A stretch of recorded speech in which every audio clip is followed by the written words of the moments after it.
Buenas tardes, esto es Nueva Argentina, generando conciencia nacional. Este es el programa de LN, Línea Nacional, así que les pedimos que se suscriban a nuestro canal de YouTube de Línea Nacional, donde pueden replicar todos los programas que quieran, ver todos los videos una y otra vez y compartirlos en sus redes para seguir ayudándonos a generar conciencia nacional. Soy Lucas, por supuesto, suscribirse, ya llegamos a los 1000 suscriptores, así que les agradecemos mucho. Lo tengo a Alejandro Gando a mi lado, como siempre. ¿Cómo estás, Ale? ¿Y vos, Lucas? Todo muy bien, por suerte. Soy Lucas Cianfania y hoy tenemos una invitada muy especial que es Iris Speroni. Te agradecemos mucho por venir, Iris. Muchas gracias por la invitación. No, por favor. Iris es licenciada en Economía por la Universidad de Buenos Aires, tiene una maestría en Finanzas por la Universidad del SEMA y desarrolló un posgrado en Agronegocio de la Facultad de Agronomía. Realizó un programa de desarrollo directivo de la Escuela de Administración y Negocios de la Universidad Austral. Profesionalmente se desempeñó en el Instituto de Estadísticas y Censos, el INDEC, al igual que lo hizo en el Grupo Techint y el BBVA. Asimismo, ha sido agente de bolsa como directora de administración y también ha ejercido su profesión en la empresa Tecnolab, dedicada a la provisión de material y maquinaria para científicos y laboratorios. También fue columnista de diversos portales como La Prensa y actualmente Restaurar. Te agradecemos nuevamente por venir. No, muchas gracias a ustedes y saludos a la audiencia. Bueno, muchas gracias. En este programa vamos a tratar sobre todo el tema cómo tenemos una socialdemocracia que nos viene expoliando y nos viene colonizando cultural y políticamente. En este primer bloque vamos a hablar de cómo Argentina desde 1982 está intervenida de la socialdemocracia. En el segundo vamos a hablar un poco del acuerdo con la Unión Europea. ¿Significa una crisis o una oportunidad?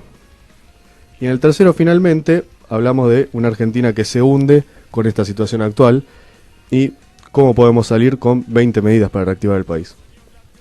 Así que empezando, Iris.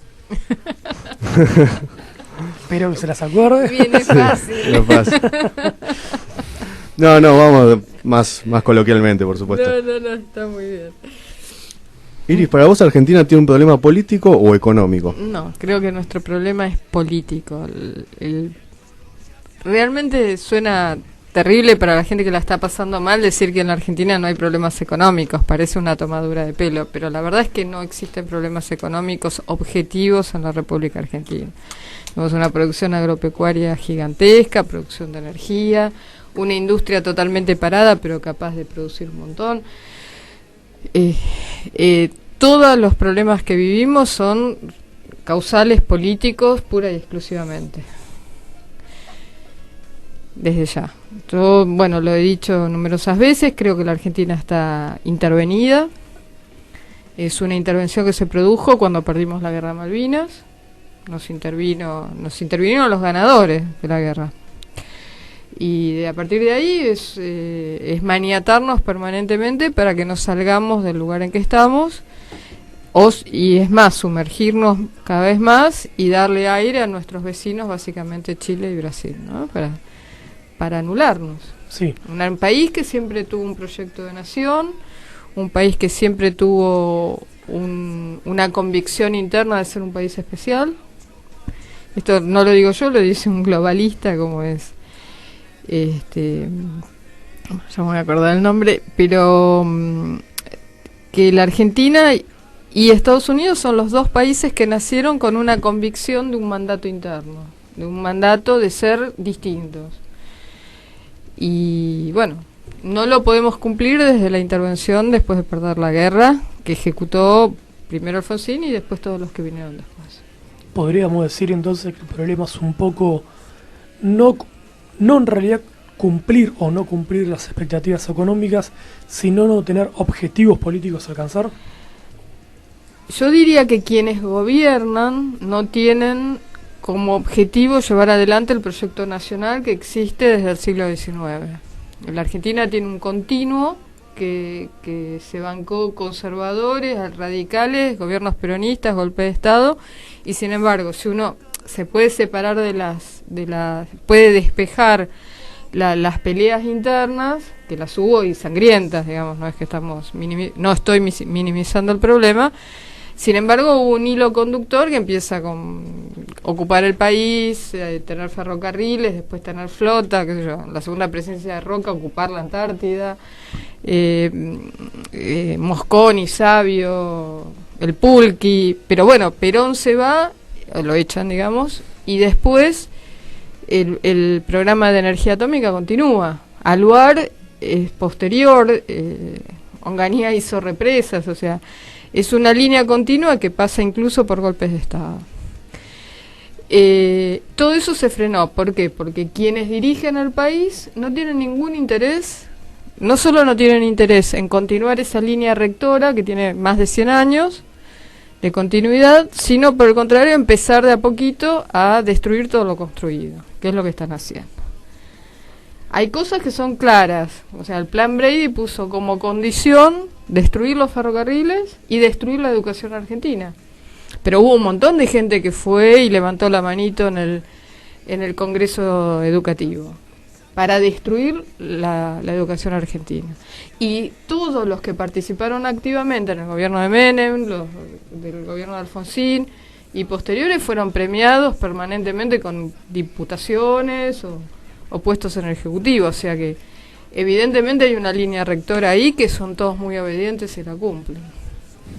Muchas veces tocaste el tema del Estado, pero no lo abordaste como quizás otros colegas tuyos que han hablado solamente del tema cuantitativo del Estado, o sea, el tamaño nada más, sino un tema de cualidad del Estado. Cómo se ha corrido el Estado de lo importante y ha pasado a estar del lado de lo que, digamos, hablando más de economía, de lo que encarece la economía. Tenemos dos problemas. Uno es que el Estado es muy caro. El Estado argentino es tan caro como el Estado francés. Que el Estado francés es muy caro para los franceses. Por eso hay muchos franceses muy pobres hoy y muy enojados. O sea, no es un tema de decir, uy, Francia como es un país desarrollado y una de las grandes economías del mundo, se banca tener un 50% del Estado absorbiendo el PBI y teniendo Francia tiene una deuda externa igual a un PBI. No se la bancan, no lo soportan porque la gente la está pasando. Un grupo de franceses, millones de franceses, la están pasando muy mal. O sea que hay dimensiones del Estado que afectan directamente a la calidad de vida de la población. En particular, a los más humildes. Porque hay algo que nunca nadie dice, sobre todo los que hablan del Estado presente, es que los únicos que pagan impuestos son los pobres. Los ricos no pagan impuestos.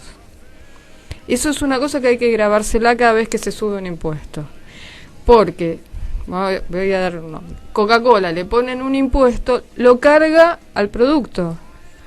De última venderá menos, pero no va a pagar el impuesto. Por supuesto, ejecuta la acción financiera de abonar el impuesto. Nos lo cobra a nosotros y ellos lo pagan. No estoy diciendo que se lo quedan, lo pagan. Pero no les afecta a ellos. A los únicos que les afectan todos los impuestos son a los trabajadores o a la gente que tiene una jubilación o un empleo informal. Nosotros somos los que pagamos el Estado. Entonces un Estado caro significa menos plata en el bolsillo de las personas, no menos plata en el bolsillo de los ricos, lo cual lo vemos, digamos. Sí, claro. Entonces, los únicos que quieren un Estado que maneja mucha plata son los que le venden cosas al Estado o los que manejan el Estado porque o se lo apropian directamente, digamos, desfalcando al Estado, o qué sé yo, como la gente de la Cámara Argentina de la Construcción, que son proveedores de obra pública, y después uno sabe que se compran, qué sé yo, un terreno en Punta del Este por 6 millones de dólares, ¿no? Claro, no sobreprecio aparte. Pero necesitan un Estado con mucho efectivo disponible para poder venderles sus productos. Entonces, ¿a quién le favorece un Estado con mucho dinero? Al que es proveedor del Estado, pero no a la gente de a pie, que es quien le da dinero a un ministerio para que ese ministerio contrate a Wagner, para que Wagner después, con sus ganancias, se compre un terreno de 6 millones de dólares en Punta del Este. Entonces hay que ser muy prudente cuando se dice quiero un Estado grande. El otro problema que tenemos es que ahora que tenemos un Estado grande, ¿en qué se gasta? Pues tenemos un Estado carísimo y tenemos mala educación, mala justicia, mala seguridad, con policías pésimamente pagos. O sea, nosotros le damos un arma a un señor que gana 30.000 pesos y que se tiene que agarrar a los tiros con alguien por 30.000 pesos por mes, y que además, si le llega a pegar al delincuente, tiene un problema. Va a tener un problema. En el mejor de los casos va a tener un problema. Entonces, ¿en qué se va ese dinero? Ese es el segundo tema. Porque además todo lo que tiene que ver, como ya vimos antes, que tiene que ver con la inversión en un proyecto nacional, es decir, bueno, tengo los puertos, los mejores puertos del mundo, Rotterdam, acá. No tengo Rotterdam acá. Entonces, el dinero se fuma. Claro, pasa por las manos. Y el otro tema, que la enorme carga impositiva que soportan los trabajadores, hace que el trabajador no pueda ahorrar. Y ahí es cuando uno dice, pero mi abuelo se hizo una casa, en mi caso particular, mis abuelos cuando vinieron, vivieron en un conventillo. Y sin embargo, se murieron siendo propietarios de una vivienda. Hoy eso es imposible. ¿Por qué es imposible? Bueno, porque me sacan la mitad de mi salario. O me lo sacan del descuento del recibo de sueldo, o cuando voy al almacén, la mitad es para el almacenero y la mitad es para el Estado. Entonces o pago la cuenta de la electricidad, la mitad es para la empresa de electricidad y la mitad es para el Estado. Entonces no hay forma de que yo pueda ahorrar para algún día tener una vivienda. Yo a veces he planteado, cuando se dice esto de los liberales, dicen que precisamos un Estado chico, después por otro lado lo que le llaman populista, un Estado grande. Creo que ambos fallan, no sé qué pensás ahí vos. O creo que el principal problema no es el Estado chico o grande, es qué Argentina queremos, qué proyecto de nación queremos y qué Estado precisamos.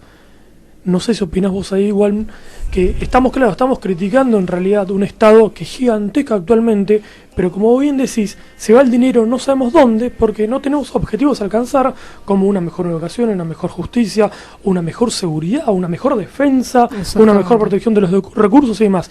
Uno ve que todo esto no funciona. Nada de eso funciona. Y vos decís, bueno, entonces tenemos un Estado que sí, en este caso hay que darle... A regañadientes le doy la razón a los liberales, por decir, sí, para mantener este régimen político asqueroso, sí, la verdad que el Estado tendría que ser chiquísimo. Ahora uno dice, si queremos mejorar la defensa, la seguridad, justicia y demás, acá te voy a dar la razón, que sí, el problema es político, nos damos cuenta, no es económico, no falta la plata. No falta la plata, pero el tema es que el Estado que hizo el túnel subfluvial, que hizo el Chocón, el que tenía una armada de Fuerzas Armadas, ¿no? De Marina de guerra importante, la que tenía más de 100 aviones cuando Malvinas, claro. Todo eso era un Estado que no llegaba al 25% del PBI. O sea que se pudo hacer todo eso. Estamos hablando de conquistar la Patagonia, pues la Patagonia se conquistó durante todo el siglo XX, sí.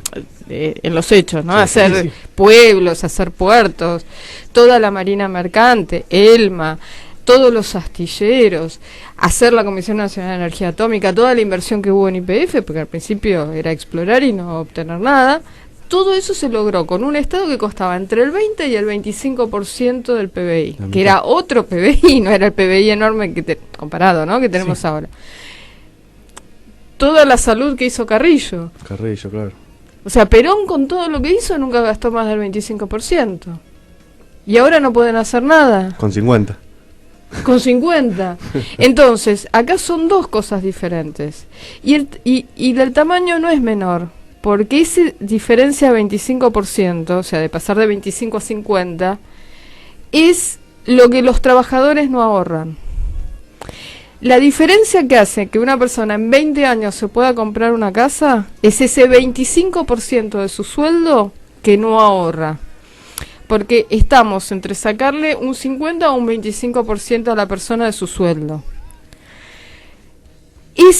Eso que se le quita del bolsillo de más a las personas hace que coman mal, se vistan mal y olvidémonos de ahorrar para tener mi casita.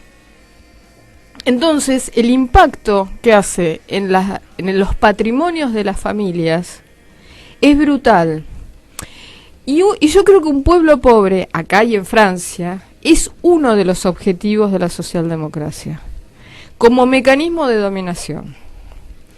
Porque no nos olvidemos que, por ejemplo, la guerra de independencia nuestra o la Revolución Francesa se hizo con quien emprendió la sublevación con los bolsillos llenos. Entonces, pues dice, no, yo me meto en la guerra porque creo que la voy a poder pagar. Después nos resultó demasiado caro y todas esas familias quedaron en la mayor pobreza. Las familias patricias que emprendieron la guerra de la independencia. Pero cuando tomaron la decisión, tenían los bolsillos llenos. Y yo, por ejemplo, toda la sublevación sindical del Cordobazo es uno de los momentos de mayor salud de los trabajadores, porque uno está con la seguridad de que puede. Claro. Tenerlo a uno en una situación miserable es uno de los mayores mecanismos de dominación. En este caso de la socialdemocracia. Con nosotros o con los franceses, o sea, es una cosa indistinta, es con los pueblos. Entonces, para mí no es solo un tema de en qué se gasta, que sería mi gran diferencia con un liberal clásico, sino en el tamaño, porque yo creo que el tamaño del Estado es un mecanismo de expoliación, desde los más pobres a los más ricos, y que usan el Estado como el mecanismo del dinero ducto o el arbitrador para sacarle el dinero. A mí no me saca el dinero Juancito o Pedrito, sino que maneja el Estado y el Estado le saca el dinero a los trabajadores del bolsillo, para dárselo a Wagner, por ejemplo. Vamos a un corte, ¿les parece? Enseguida vamos a hablar con el tema que tocaste, la socialdemocracia ya a nivel occidente. No olviden suscribirse a nuestro canal de YouTube de LN.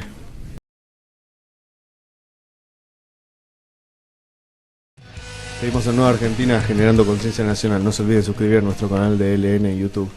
Estamos con Iris Speroni, licenciada en Economía, máster en Finanzas y columnista.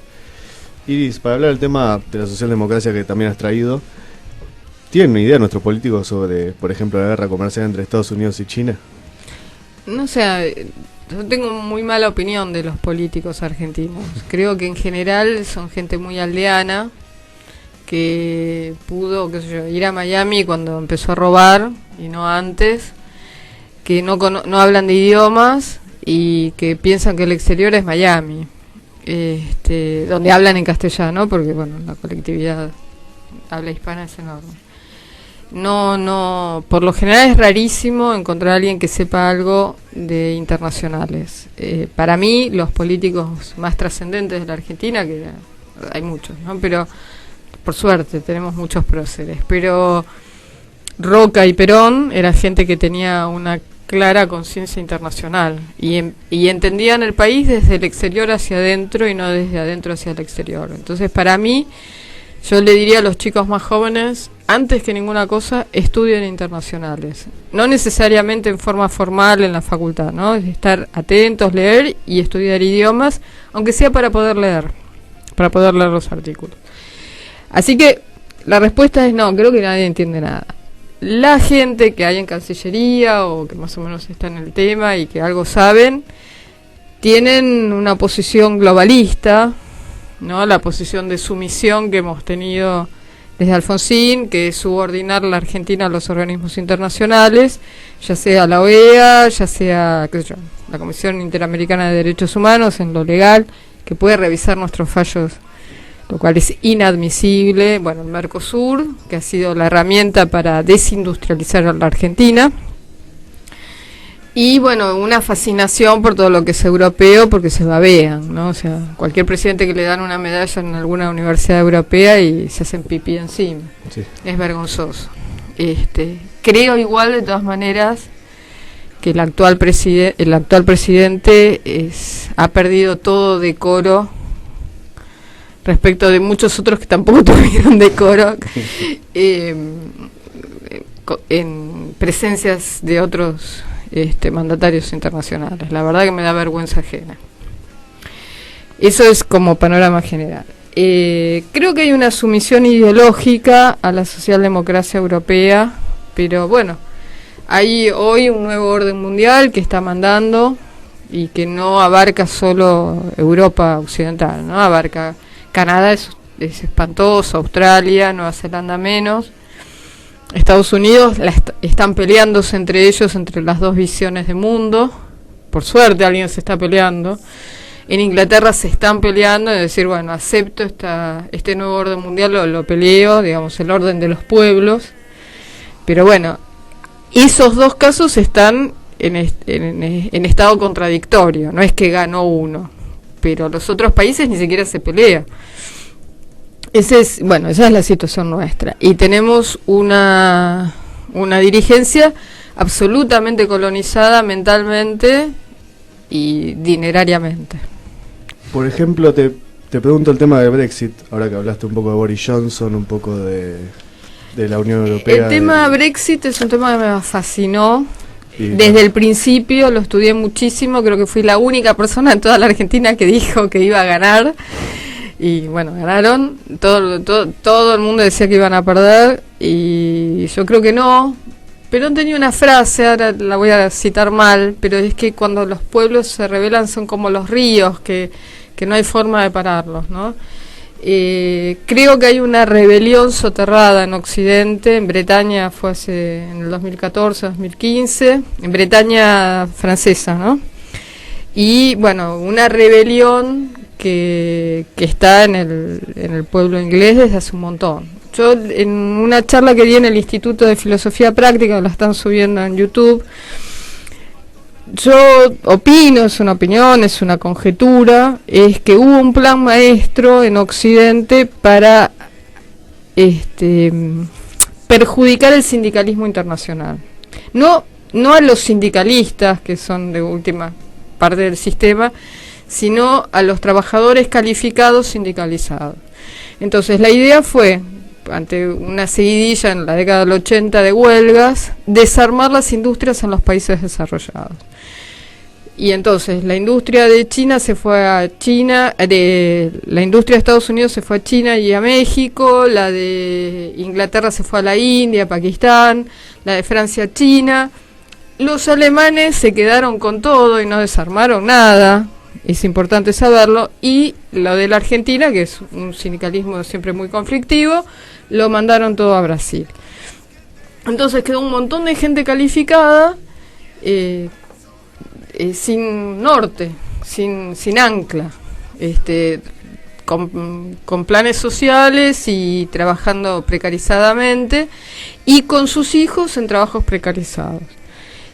Y barriadas enteras industriales, como sería nuestro Gran Rosario, o las afueras de Birmingham, Liverpool, toda la zona del norte de Inglaterra y Escocia, con gente que en otra época tuvo un buen pasar y ahora totalmente pauperizados. Como Detroit.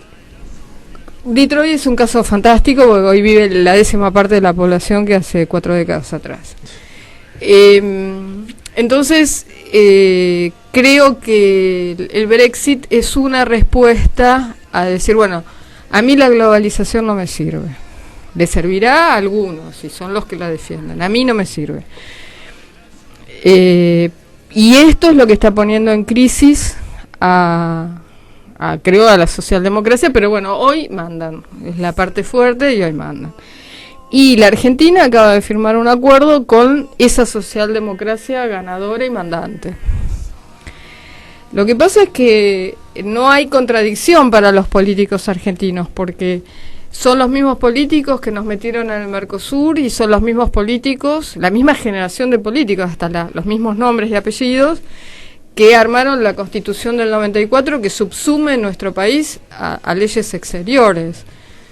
Lo dice un conocido mío, se llama Santiago González, que cree que la Constitución del 94 es una traición a la patria.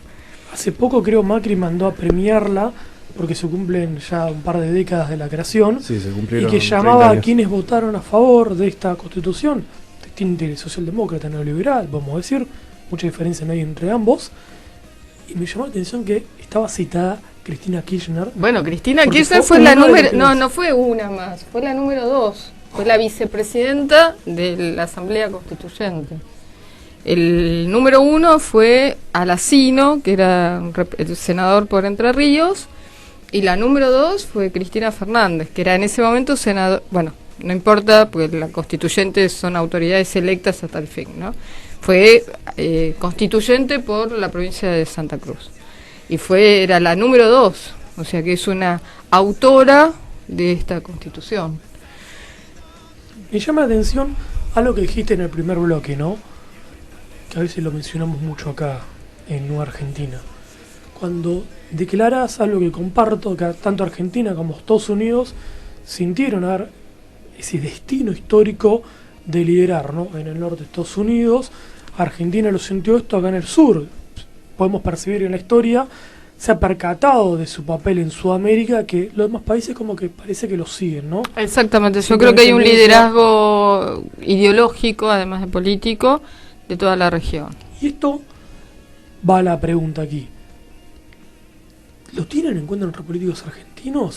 Yo creo que no tienen ninguna conciencia de esa postura, porque no sé si es porque no estudian historia, que debe ser, o porque no les conviene, porque si fueran fieles al mandato histórico de la República Argentina, o sea, lo que decía lo que dice el himno, ¿no? Los laureles que supimos conseguir, no podrían arrodillarse y ganar tanto dinero en el acto de arrodillarse como hacen. O sea, la sumisión de la Argentina a mandatos externos no es porque piensan eso, es porque ganan dinero. O sea, cada vez que se renueva deuda externa, cobran una comisión. Cada vez que dan un permiso de pesca, cobran una comisión. Cada vez que autorizan a una minera, cobran una comisión. Cada vez que dan un permiso para explotar litio, ganan una comisión. Morales, que está sembrando 500 hectáreas de marihuana en tierras públicas, en tierras fiscales en Jujuy, puso al hijo de gerente general de la empresa creada a tal fin. Entonces, Es una mediocridad enorme. es una mediocridad enorme, pero digamos, esta adopción del sistema socialdemócrata le da toda suerte de beneficios. Beneficios económicos, Eso te iba a claramente. preguntar, ¿podemos decir que este sistema socialdemócrata termina premiando, no vamos a seguirle político, pues es una palabra muy grande para estos atorrantes, sino termina premiando al mediocre y castigando a los verdaderos patriotas con una visión de grandeza? Desde ya, pero no es por mediocres o no mediocres. El sistema premia a los fieles, como todo sistema orgánico, digamos, todo sistema cualquiera, digamos, la barra brava de Racing, ¿no? O sea, premia al fiel y expele al infiel. O sea, ocurre, qué sé yo, en organizar un asado, ¿no? Sí, claro. Y desde ya el sistema socialdemócrata tiene un sistema de reclutamiento, tiene un sistema de seguimiento de las personas, y al que es fiel y al que es obediente lo va premiando. Digamos, por ejemplo, en el tema del aborto, hay que tener mucha conciencia de que fundaciones del exterior y locales pagaron campañas de diputados. Entonces después los diputados tienen que votar eso, porque les pusieron plata en la campaña. Por eso, en el bloque de Lustó, por ejemplo, uno de los diputados, el de Mendoza, lamentablemente no me acuerdo el nombre, se negó a votar a favor del aborto y lo expulsaron del bloque, porque hay todo un flujo de dinero en las campañas, que le ponen plata tal o cual para que pueda pagar la campaña electoral o comprar el lugar en la lista de diputados, y bueno, después tienen mandatos de cosas que tienen que cumplir. Es así. Pero no pensemos que en Canadá es distinto o que en Francia es distinto, es exactamente igual. Sí, sí. Fíjense ustedes, una persona como la que era la jefa del Fondo Monetario, Lagarde, Sí.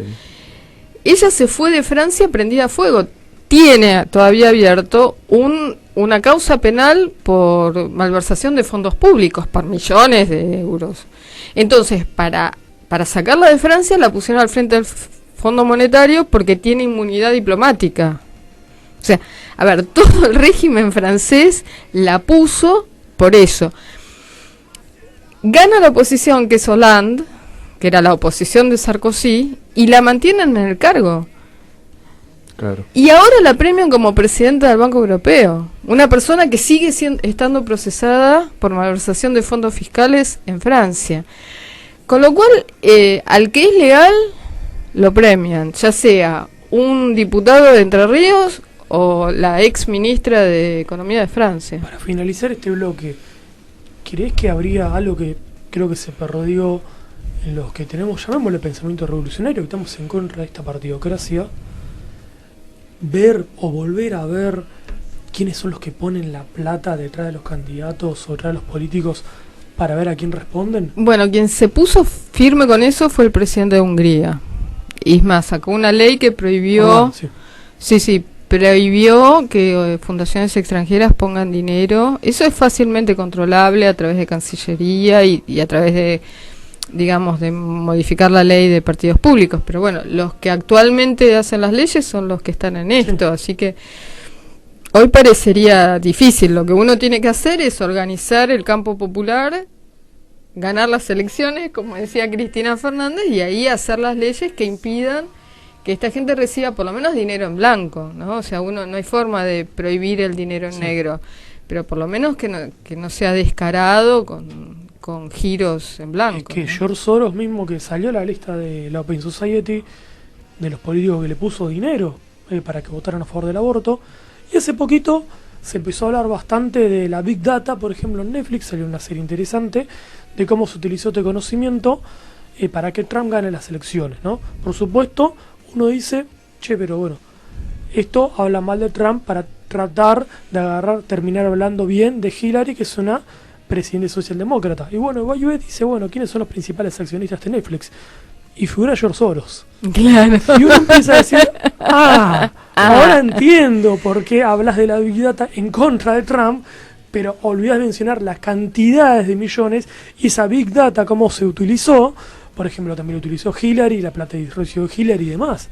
Claro, bueno, sí. Acá con montos más pequeñitos, sí, se conforma con menos. Sí. Uno podría hacer un seguimiento del dinero igual. Lo que pasa que no sé quién lo va a hacer, porque digamos, hoy toda la prensa es socialdemócrata, todos los políticos de todos los partidos son socialdemócratas. O sea, estamos nosotros no digo desde la clandestinidad, porque no estamos clandestinos, ni mucho menos, gracias a Dios, pero digamos, como indio malo. Estamos como indio malo, sí, solos, en ese sentido. Desde afuera con una flecha. Bueno, ¿no? en el occidente se hablaba de la prensa socialdemócrata, se hablaba de Trump, el caso del apoyo ruso, y no se habló de la oposición rusa en apoyo a Hillary Clinton. No, bueno, eso es así. Vamos a un segundo corte, enseguida volvemos para hablar un poco de cómo reactivar el país. Enseguida volvemos. Perfecto.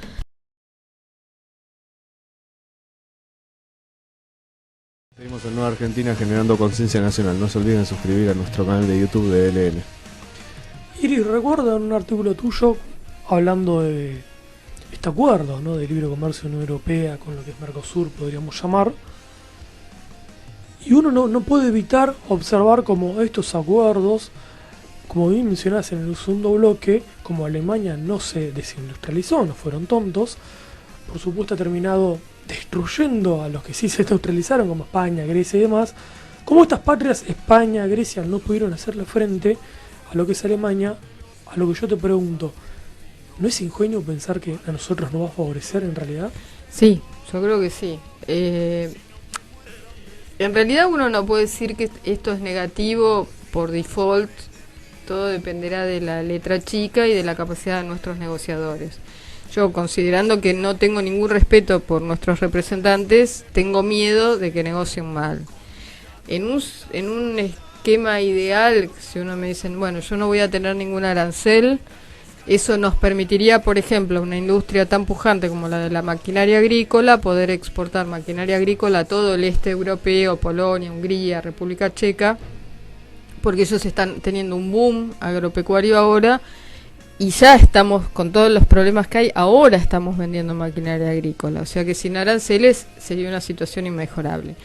Pero en realidad es soñar, porque si uno tiene un tipo de cambio atrasado y altos impuestos locales, ni Mandrake nos puede ayudar. O, al menos un acuerdo con la Unión Europea, que son unos tiburones. Entonces, hay una parte que es, bueno, estoy durmiendo con el enemigo, pero por el otro lado, yo internamente tengo todo mal. Entonces, cuando uno internamente tiene todo mal, no hay acuerdo alguno que lo pueda sacar a uno del pozo.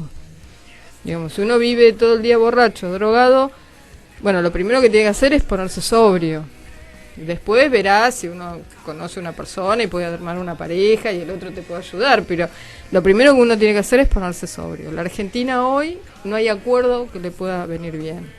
Si encima uno sospecha que uno está firmando un acuerdo con tiburones, bueno, doble razón para ser prudentes. que yo entiendo es el caso de Europa, ¿no? Que Europa es Alemania, o sea, a ver, la Unión Sí. Europea es Alemania. Pero, por ejemplo, hay temas muy complicados, como que uno de los grandes sirvientes de Alemania es España, que le da todos los votos a cambio de subsidios y dinero. Entonces, a España le dan permisos de pesca por todos lados. Entonces, uno de los puntos del acuerdo es la gobernancia del océano. Yo cuando lo leí, lo que decía la Unión Europea, que nuestro comunicado de prensa de nuestra Cancillería no dice nada, tiene que ver sobre el manejo del océano. Entonces uno dice, bueno, ¿qué van a venir gratis los pesqueros Pues ya lo españoles? hacen. Sí, bueno, pero con un Lo van a legalizar ahora. bueno, pero no es menor que lo legalicen. No. No es menor que lo legalicen, porque ahí ya uno se queda sin herramientas. Entonces, bueno, uno puede pasar a que vengan a depredar gratis nuestra pesca, a decir, bueno, yo voy a vender un montón de cosas a Europa sin arancel. Pero en el medio hay un montón de cosas que tenemos que hacer nosotros. Y por ejemplo todo el tema de transporte, rediseñar el sistema de transporte, el tema de, como mencionaste, de los impuestos, por ejemplo de las regulaciones. ¿Cómo se puede empezar a desinflar toda esta maraña de costos que tiene Argentina que lo hace ya nulamente competitivo, digamos? Nulamente competitiva. Acá hay dos cosas que me parece que hay que separar, que son las mismas recetas, pero con dos objetivos distintos. Uno es que tiene que haber, quien asuma ahora en diciembre, tener una actitud proactiva para sacar a nuestro pueblo de la situación de ajuste económico que está padeciendo y poner en actividad la economía argentina rápidamente. O sea, la industria está al 50%, cualquier cantidad de locales cerrados, bueno, todo eso es multiplicación de la precariedad. Y un montón de pymes que cerraron, etcétera. Bueno, todo eso lo que hay que hacer es una política de shock para decir, bueno, asume en diciembre, en marzo estamos caminando. Y eso es bajar los impuestos y rápidamente y bajar el costo de los fletes. Los impuestos todos no, los impuestos que implican, que impactan directamente en el bolsillo del trabajador. Todos los impuestos a los alimentos, creo que hay que eliminarlos todos. Todos los impuestos al combustible, porque encarecen los fletes. Y todos los impuestos a las tarifas. Que a mí me mate Edesur es una cosa, pero que encima me duplique el precio de Edesur el Estado es imperdonable. Más en una situación, me dice, bueno, después te doy subsidio a los hogares, sacame el impuesto. Y entonces ahí ya, un comerciante dice, uy, no puedo pagar porque estoy pagando 12.000 pesos de luz. Una cosa es 12.000 y otra 6.000. Y esos 6.000 de diferencia son impuestos. Entonces diría que todos los impuestos que tienen que ver con un impacto directo a las pymes, a los trabajadores, eso hay que sacarlo ya para que en marzo el país esté reactivado. Eso es de corto plazo. Para ponerse a andar hay que romper una inercia de caída del PBI para empezar a moverse.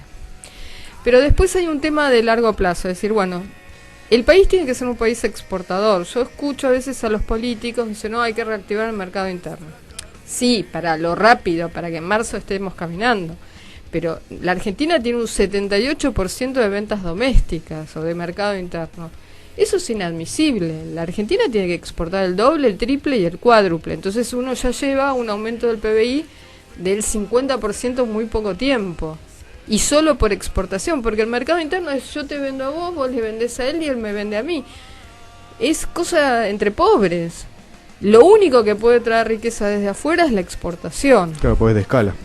Porque es un tema de escala y es un tema de diferencias de precios y un montón de cosas. El general Perón, que esto nunca ningún peronista lo dice porque no le conviene, en el 73 y 74 cuando vino dijo la Argentina se tiene que dedicar a exportar.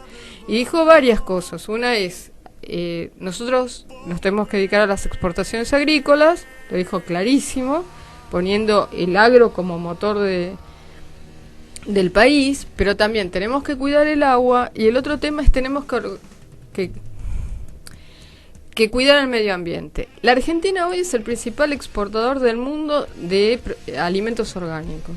O sea que no solo hay que exportar alimentos, sino alimentos de alto valor agregado, porque diciendo que algo es orgánico yo puedo cobrar el doble. Exactamente. Entonces, esa inteligencia hay que tener.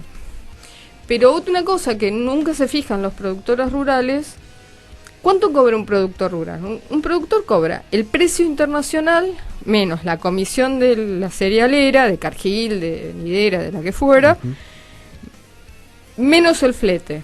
Si yo tengo un flete caro, le cuesta, y flete es camión y puerto, ¿no? Sí. El costo de subir al barco. Y el flete hasta destino.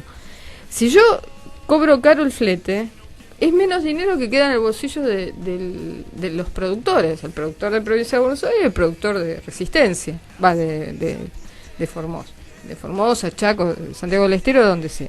Entonces, es importantísimo tener un flete barato. No es que lo entiendo yo ahora, lo entendió Avellaneda hace 120 años. O sea, nada que 120 años, hace 150 años, lo entendió clarísimo. Es mentira que los ferrocarriles lo hicieron todos los ingleses. Primero que los ferrocarriles fue una decisión del gobierno nacional, que concedieron las que eran daban margen a los ingleses. Pero la decisión de llevar un ferrocarril a Jujuy lo hizo el Estado, porque nadie lo iba a hacer porque nos daba plata, y fue para que pudieran sacar la cosecha de azúcar.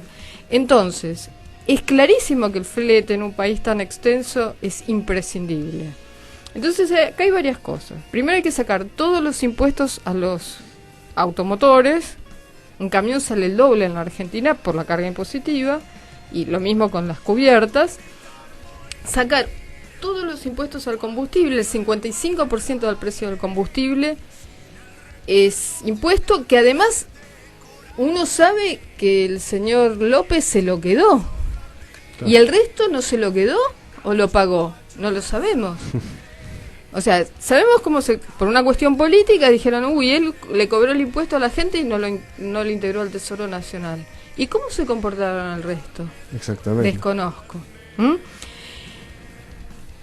Y los peajes. Los peajes hay que eliminarlos, punto. Ganaron un montón de plata, Menem les dio, durante 30 años cobraron, ya está. Muchachos. Sí, no es a largo plazo, sí, ¿verdad? Tal cual. Basta. Encarece todo. Basta. Sí. Probamos, no anduvo, listo. Lo mismo con los barcos. Nosotros gastamos $6.000 millones al año en contratar barcos para que lleven las cosechas a destino, cosechas y otras exportaciones. Bueno, esos son $6.000 millones que podríamos vender nosotros. Exactamente. Bueno, todo eso hay que volver a planteárselo. Eso es más largo plazo, no es lo que yo digo de diciembre a marzo para que la gente pueda ir al almacén tranquila. Pero esas son las cosas con las que hay que trabajar. Tener puertos limpios. Puerto sucio es un puerto caro, ¿no? Puertos limpios, tener un peaje barato, tener un ferrocarril. El otro tema, ponen a andar el ferrocarril, lo hizo Cristina Fernández, lo hace ahora Mauricio Macri, y compran todas las cosas a China. No, la idea no es esa. La idea es reactivar nuestros propios talleres, comprar una licencia moderna de una locomotora y hacerla en Astarza. Bueno, si se puede, no sé en qué estado estará la maquinaria de Astarza para hacer locomotoras, en una época lo hicieron. Bueno, esas son las cosas que me parece que hay que empezar a trabajar. Y hay que empezar también a trabajar con los gremios del sector. Pero lo primero que hay que hacer son impuestos. Todas las barcazas del Paraná son paraguayas. ¿Pero por qué? Porque no tienen IVA, porque no tienen ingresos brutos. Ellos compran el combustible argentino en los puertos cedidos a Paraguay sin impuestos. Entonces compran el combustible en la mitad que lo compra cualquier local. Todas las empresas han ido a Paraguay, ¿verdad? Todas las empresas.